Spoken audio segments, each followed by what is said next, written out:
Benign tumour and malignant tumour, दो type के tumours होते हैं। अब बच्चों डिफरेंस क्या है, कैंसर को कैसे पकड़ा जाए, कैसे कैंसर पता चले कि कैंसर है कि नहीं। बच्चों डिटेक्शन के लिए ये चीज़ याद रखिएगा, सबसे पहले कुछ रेडियोलॉजी के स्कैन्स होते हैं, for example CT scan, MRI, ये किया जाता है और उसके बाद बच्चों ये डिटेक्ट होता है कि कैंसर इंटरनल ऑर्गन्स में बॉडी के है कि नहीं। नीट की तैयारी में क्या लगता है? Practice practice practice.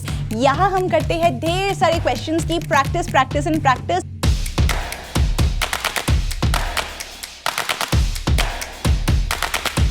हर साल एक क्वेश्चन आता ही आता है। जितने भी क्वेश्चंस इंपॉर्टेंट हैं आ सकते हैं और अभी तक आए हैं प्रीवियस ईयर में। IITS 2 हुआ था क्लास 12 के बच्चों के लिए, आज हम उसी का पेपर डिस्कस करने वाले हैं। Let's try and let me just give you a simple trick to solve this question. ये सेशन के बाद आप लोग इस वीडियो के डिस्क्रिप्शन में जाइए, वहां पर एक लिंक मिलेगा बच्चों, उस लिंक पर जाइए, आपको और भी बहुत सारे डिफरेंट टाइप्स ऑफ क्वेश्चंस देखने को मिलेंगे, आप प्रैक्टिस कर सकते हो, राइट।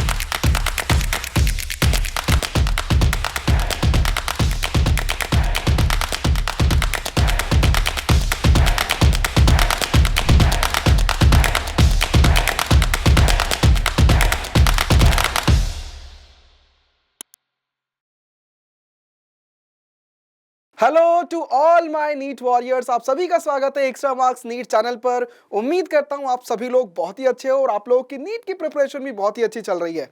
यस बिल्कुल, इसी प्रिपरेशन को और स्ट्रॉन्ग करने के लिए आज एक बहुत इंपॉर्टेंट टॉपिक हम करने वाले हैं। नीट के लिए तो इंपॉर्टेंट है ही बच्चों, लेकिन ये डेली लाइफ में काफ़ी हम ये वर्ड सुनते हैं, कैंसर। कैंसर काफ़ी लोगों ने सुना होगा, डेली लाइफ में बातों में सुना होगा लोगों से कि भाई कैंसर हो गया इनको, या फिर इनकी डेथ हो गई कैंसर से। भाई कैंसर है क्या, इसको आज डिटेल में देखेंगे। कैंसर कितने टाइप्स के होते हैं, इसका किस तरीके से डिटेक्शन होता है, डायग्नोसिस होता है, और प्रिवेंशन क्या है इसका, ट्रीटमेंट क्या है इसका, पूरा हर चीज़ एक डिटेल में हम देखने वाले हैं। कैंसर एक बहुत कॉमन टॉपिक है, तो सभी के लिए ये वाली वीडियो बहुत इंपॉर्टेंट रहने वाली है। तो चलिए समझते हैं इस टॉपिक को इन डिटेल। तो कैंसर बच्चों, it is one of the most deadliest disease of human beings. काफ़ी खतरनाक डिजीज है ये, और ये बच्चों सिर्फ इंडिया में नहीं, अक्रॉस द ग्लोब काफ़ी ज़्यादा लोग इस प्रॉब्लम से पीड़ित हैं। तो ये चीज़ ध्यान रखिएगा, more than a million Indians suffer from cancer and a large number of them actually die from it annually. हाँ, हर साल लाखों लोग कैंसर से उनकी डेथ होती है, और ये कैंसर एक ऐसा प्रॉब्लम है जो काफ़ी ज़्यादा नंबर में है अक्रॉस द ग्लोब। ठीक है, अब आप लोगों को मैं आपको एक बात बताऊं, प्रॉब्लम कहाँ होती है, कैंसर एक्चुअली है क्या चीज़। बच्चों, हम लोगों की बॉडी के अंदर सेल का जो डिवीजन है, सेल का जो मल्टीप्लिकेशन है, वो बहुत कंट्रोल्ड तरीके से होता है। यानी कि लेट्स सपोज मैं बात करता हूँ, एक पेरेंट सेल है, ये एक पेरेंट सेल है, जब ये डिवाइड करेगा तो नए सेल बनेंगे, और ये जो नए सेल है इनको डॉटर सेल्स बोलेंगे। ठीक है, ये तरीका जो है हमारी बॉडी में नॉर्मल तरीके से हो रहा है, कंट्रोल तरीके से हो रहा है। लेकिन कैंसर वाले केस में बच्चों, जो सेल का डिवीजन है, सेल का डिफरेंशिएशन है, वो बच्चों याद रखना, ये पूरा जो पाथवे होता है डिवीजन का, इस पूरे रेगुलेटरी मैकेनिज्म का ब्रेकडाउन होता है कैंसर के केस में। तो यहाँ पर इसीलिए एनसीईआरटी में एक बहुत इंपॉर्टेंट लाइन दी गई है कि नॉर्मल बॉडी, अगर हमारी बात करें नॉर्मल बॉडी के अंदर, कोई भी नॉर्मल इंसान है, उनके बॉडी में सेल का जो ग्रोथ है और डिफरेंशिएशन है वो हाईली कंट्रोल्ड तरीके से होता है, राइट, और प्रॉपर रेगुलेट होता है। लेकिन कैंसर सेल्स के केस में ऐसा नहीं होता, यहाँ पर इन रेगुलेटरी मैकेनिज्म का पूरी तरीके से ब्रेकडाउन हो रहा है। ये चीज़ ध्यान रखिएगा। अब ये देखिए, ये आप लोगों ने 11th स्टैंडर्ड में पढ़ा होगा, नहीं भी पढ़ा तो मैं समझा देता हूँ। ये पूरा का पूरा बच्चों याद रखिएगा, कंप्लीट सेल साइकिल का एक कंप्लीट चार्ट दिया गया है कि सेल जो है एक पेरेंट सेल है, पेरेंट सेल अलग अलग बच्चों इवेंट्स के थ्रू गो थ्रू करता है, अलग अलग इवेंट्स को गो थ्रू कर रहा है, एंड उसमें बेसिकली न्यूक्लियस डिवाइड हो रहा है, उनमें जो भी रिक्वायर्ड प्रोटीन्स है वो बन रहे हैं। उसके बाद सेल अपने आप को प्रिपेयर कर रहा है सेल डिवाइड होने से पहले, एंड फाइनली सेल डिवाइड होकर दो नए सेल्स बन रहे हैं।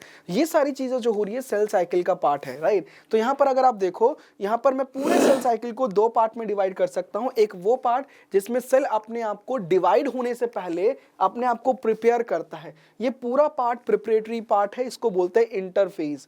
तो इंटरफेज में अगर आप देखो तो यहाँ पर G1, यानी कि यहाँ मैं आपको यहाँ पर लिख के दिखा देता हूँ, गैप 1 फेज होता है, G1 फेज, यहाँ पर बच्चों ग्रोथ हो रहा होता है, सेल ग्रो कर रहा होता है। उसके बाद S फेज होता है, याद रखना यहाँ पर synthesis phase, S for synthesis, याद रखना DNA की कॉपीज तैयार होती है, DNA रेप्लिकेट करता है।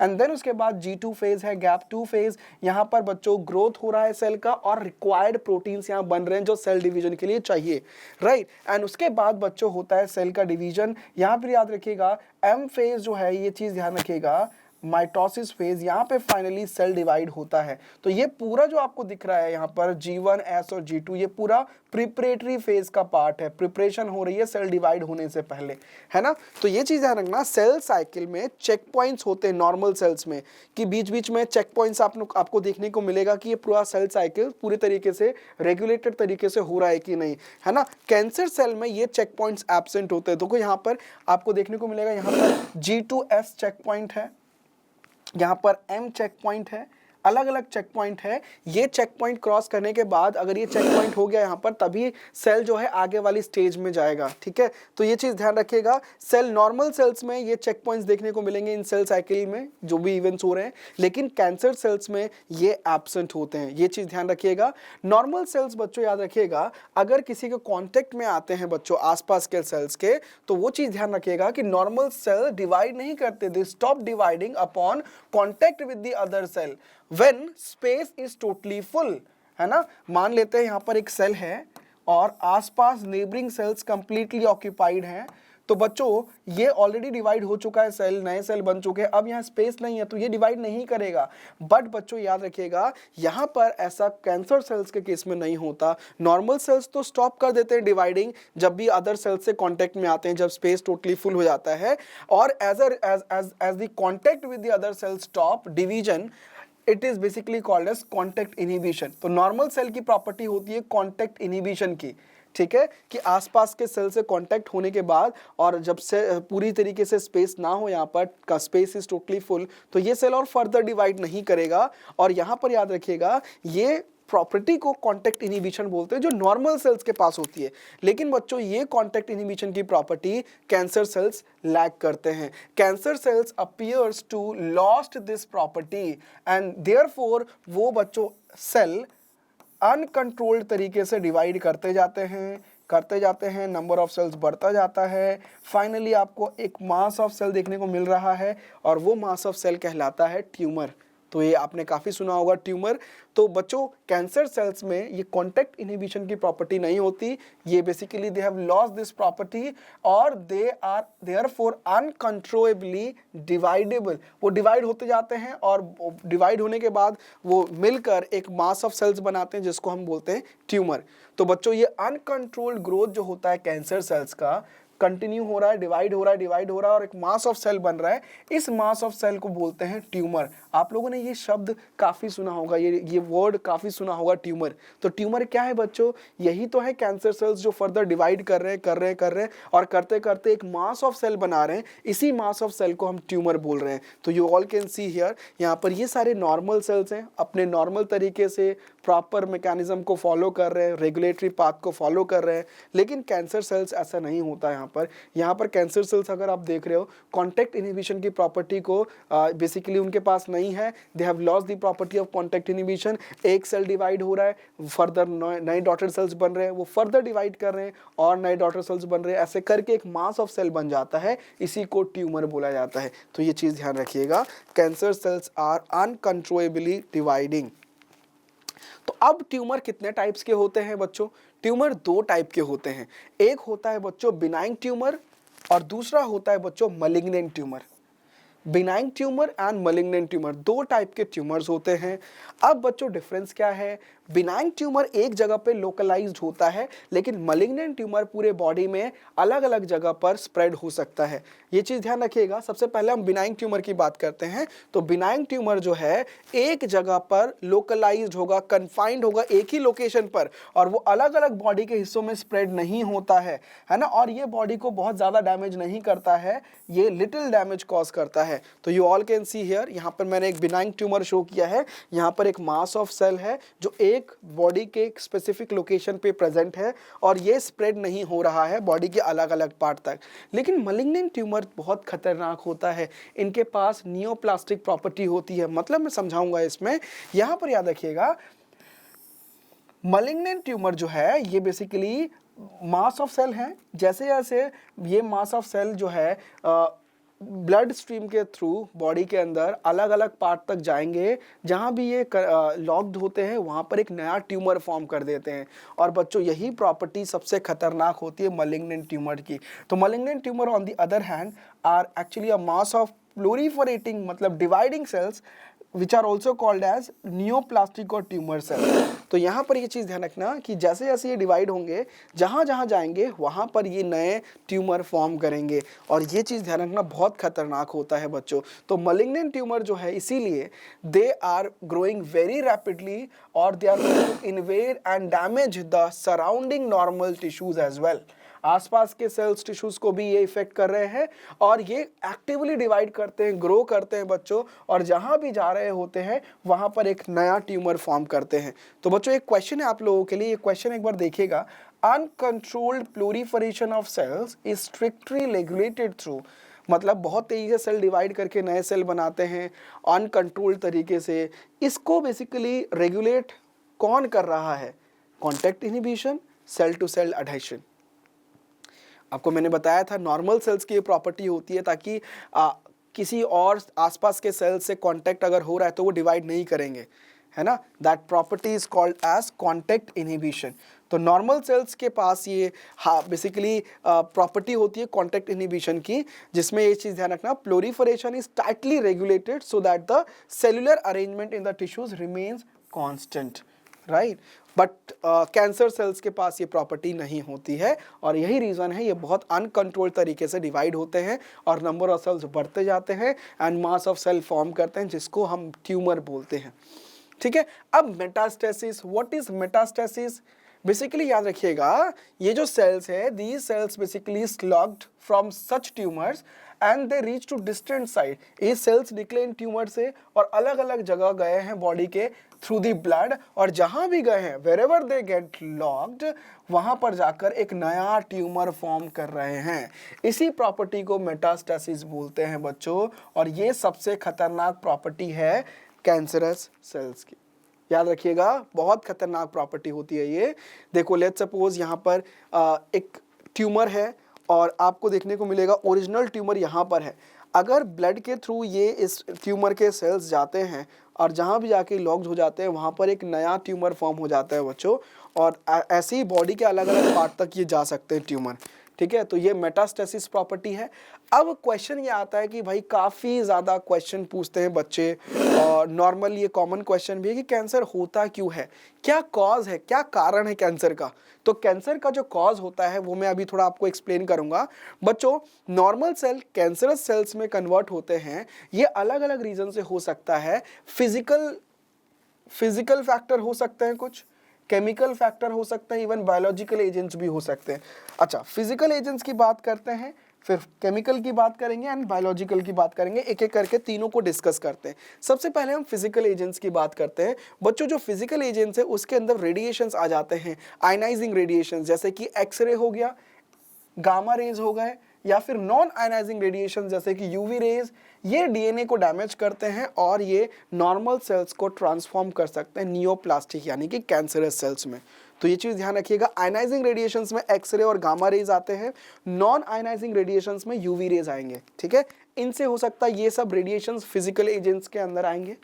अब हम केमिकल एजेंट्स की बात करते हैं तो बच्चों कुछ केमिकल कार्सिनोजेंस होते हैं, जैसे कि फॉर एग्जाम्पल मैं ले लेता हूँ जो स्मोक करते हैं, टोबैको, या फिर ये चीज़ ध्यान रखना कि टोबैको अगर डायरेक्टली भी यूज़ कर रहे हैं, टोबैको कोई भी कंज्यूम करता है तो ये चीज़ याद रखिएगा केमिकल कार्सिनोजेंस प्रेजेंट होते हैं टोबैको स्मोक में, और ये बेसिकली आइडेंटिफाई किए गए हैं। ये एक मेजर कॉज होता है लंग कैंसर का, ठीक है। तो ये आपका केमिकल एजेंट्स में आ गए। There are some chemicals which are basically going to effect and transform the normal cells into the cancerous cells, neoplastic cells. Biological agents की बात करते हैं तो कुछ याद रखिएगा वायरसेस होते हैं जो कैंसर कॉज कर सकते हैं, इन वायरसेस को ऑन्कोजेनिक वायरस बोलते हैं जो कैंसर कॉज करते हैं। और जो जीन्स हैं बेसिकली उन जीन्स को बोलते हैं वायरल ऑन्कोजीन्स। ठीक है, जो बेसिकली कैंसर जो कॉज हो रहा है उसके लिए जो रिस्पॉन्सिबल जीन है दैट इज़ वायरल ऑन्कोजीन्स, और definitely that virus is the one जो रिस्पॉन्सिबल है इसके लिए। हेपेटाइटिस सी और हेपेटाइटिस बी के जो वायरस होते हैं ये ऑन्को वायरस होते हैं, ये भी कैंसर कॉज कर सकते हैं, ये चीज़ ध्यान रखिएगा। यहाँ पर देखिए बायोलॉजिकल एजेंट्स की बात कर रहे हैं फर्दर, तो यहाँ पर बच्चों ये चीज़ ध्यान रखिएगा, several genes are basically called cellular oncogenes, C onc और proto oncogenes, they have been identified in normal cell. ठीक है, नॉर्मल सेल में भी ये प्रेजेंट होते हैं, जो अगर एक्टिवेट होते हैं कुछ कंडीशन सर्टेन कंडीशंस में तो वो भी ऑन्कोजेनिक ट्रांसफॉर्मेशन कर सकते हैं सेल्स का। तो you all can see here cancer causing agents normal cell है ना, यहाँ पर प्रोटो ऑन्कोजीन्स हैं, लेकिन ये याद रखिएगा ये डीएनए का एक सेगमेंट है जो प्रोटो ऑन्कोजीन है। लेट्स सपोज अगर ये एक्टिवेट हो गया तो यहाँ पर एक्टिवेट होने के बाद इस सेल को, नॉर्मल सेल को, ये कैंसरस सेल में कन्वर्ट कर सकता। तो इसीलिए यहाँ पर मेंशन किया ये proto oncogene is now converted into activated oncogene and now the normal cell is converted into cancerous cell. तो proto oncogenes are basically activated by certain chemicals और it can be any other factor agent like physical हो सकता है, chemical हो सकता है, even बच्चों ये चीज़ ध्यान रखिएगा, फिजिकल हो सकता है, केमिकल हो सकता है, इवन बायोलॉजिकल एजेंट हो सकता है जो कॉज कर रहा है कैंसर। ठीक है, तो ये चीज़ ध्यान रखिएगा। मूविंग अहेड नाउ, अब कैंसर का डिटेक्शन कैसे होता है और उसका डायग्नोसिस कैसे होता है। ठीक है, तो ये चीज़ ध्यान रखिए, कैंसर को कैसे पकड़ा जाए, कैसे कैंसर पता चले कि कैंसर है कि नहीं। बच्चों डिटेक्शन के लिए ये चीज़ याद रखिएगा, सबसे पहले कुछ रेडियोलॉजी के स्कैन्स होते हैं, for example CT scan, MRI, ये किया जाता है और उसके बाद बच्चों ये डिटेक्ट होता है कि कैंसर इंटरनल ऑर्गन्स में बॉडी के है कि नहीं। तो ये चीज़ ध्यान रखिएगा। टेक्निक्स लाइक रेडियोग्राफी है ना, जिसके अंदर basically CT scan, computer tomography, MRI, magnetic resonance of imaging, these are very much useful to detect the cancer in the internal organ. CT scan basically basically याद रखना, CT scan uses X-ray, whereas MRI basically scan uses very strong magnetic fields and radio waves, है ना। तो बहुत prominent अगर हमें देखना हो कि कहाँ पे प्रेजेंट है लोकेशन, तो जनरली डॉक्टर्स MRI प्रीफर करते हैं और उसके बाद पता चलता है कि इस वाले पार्ट में ये ट्यूमर प्रेजेंट है। देन बच्चों सर्जरी ऑप्शन होता है या चीज़ रहे, रेडियोथेरेपी भी होता है जिसमें कुछ जैसे गामा रेडिएशंस होते हैं, रेडिएशंस के थ्रू भी कैंसर सेल को बेसिकली ट्रीट किया जाता है। तो यहाँ पर याद रखना cancer detection is based on biopsy and histopathological studies of the tissues and blood bone marrow test for increased cell counts in the case of leukaemia. जैसे leukaemia it's a blood cancer, इस case में जैसे कुछ test होते हैं, उस test को भी करके पता लगा सकता है अगर बहुत ज़्यादा एबनॉर्मल तरीके से आपको नंबर ऑफ सेल्स ज़्यादा दिख रहे हैं, बहुत ज़्यादा, नॉर्मल से भी कई गुना ज़्यादा, तो उस केस में ये आइडिया लग सकता है कि लुकेमिया है। या फिर बच्चों टिश्यूज़ की स्टडी की जाती है, हिस्टोपैथोलॉजिकल स्टडी की जाती है और फिर ये डिसाइड किया जाता है कि किस टाइप का ट्यूमर है। WHO ने अलग अलग रेंज दिए हैं बच्चों, WHO ग्रेड 1 ट्यूमर है, ग्रेड 2 है, डिपेंडिंग ऑन द सिवियरिटी कि ये कितनी तेज़ी से प्लोरीफरेट कर सकता है, बॉडी के अंदर स्प्रेड कर सकता है,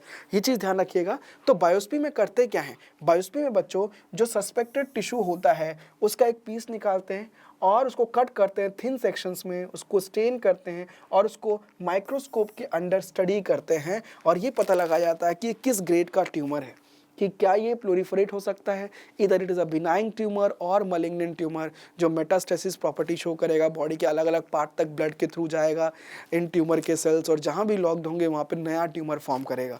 तो ये चीज़ ध्यान रखिएगा। I think this is clear to everyone.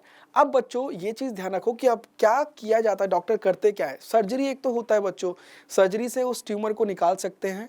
उसके बाद कीमोथेरेपी भी किया जाता है बच्चों, कीमोथेरेपी डॉक्टर्स प्रिस्क्राइब करते हैं, रेडियोथेरेपी किया जाता है और बेसिकली एंटीबॉडीज़ बेसिकली यूज़ करते हैं against the cancer specific antigens. ये भी बेसिकली यूज़ किया जाता है for detection of certain cancer, right. Several chemotherapeutic drugs हैं जो किल करते हैं कैंसरस सेल को, और मेजॉरिटी ऑफ जो ड्रग होते हैं इनके साइड इफेक्ट होते हैं डेफिनेटली। जिसका भी कीमोथेरेपी चल रहा होगा, जिसको कैंसर है, जिसका भी कीमोथेरेपी चल रहा है, उसको आपको देखने को मिलेगा काफ़ी सारे साइड इफेक्ट्स होंगे, जैसे हेयर लॉस हो जाते हैं। इसीलिए काफ़ी आप लोगों ने देखा होगा लोग पहले ही कंप्लीटली बाल्ड हो जाते हैं, अपने हेयर को क्लियर करवा देते हैं। तो हेयर लॉस होता है कीमोथेरेपी में, एनीमिया होता है, ये चीज़ रखना। और मोस्ट कैंसर जो होता है उसको ट्रीट किया जाता है कॉम्बिनेशन ऑफ डिफरेंट थिंग्स। जैसे सर्जरी किया जाता है, उसके बाद अगर थोड़ा ट्यूमर या कुछ पार्ट रह गया तो उसको रेडियोथेरेपी से कम किया जाता है और कीमोथेरेपी दिया जाता है। तो कॉम्बिनेशन से ट्रीट करते हैं जनरली डॉक्टर्स, जो भी ऑन्कोलॉजिस्ट होते हैं, जो कैंसर के डॉक्टर्स होते हैं, वो जनरली प्रिस्क्राइब, मतलब जो उनका मेन अप्रोच होता है वो combination, depending on the case to case, generally वो कॉम्बिनेशन ऑफ ट्रीटमेंट्स यूज़ करते हैं। सर्जरी, अगर ट्यूमर है तो ट्यूमर को रिमूव करते हैं सर्जरी से। स्टिल ट्यूमर के कुछ ऐसे पार्ट हैं जो ऐसे क्रिटिकल लोकेशंस पे प्रेजेंट है जो बॉडी में, जिसको हटाना मुश्किल है। तो बच्चों उस केस में जो रिमेनिंग आपका बचा हुआ जो थोड़ा सा पार्ट है ट्यूमर का, उसको रेडियोथेरेपी से क्लियर करते हैं। अगर थोड़ा सा ही है, अगर ट्यूमर छोटा सा, तो सर्जरी की भी रिक्वायरमेंट नहीं होती, रेडियोथेरेपी से बहुत सारे केसेस में ठीक किया जाता है। और बच्चों कंबाइंड तरीके से कीमोथेरेपी भी दिया जाता है to basically kill the cancerous cells. I guess ये क्लियर हो गया।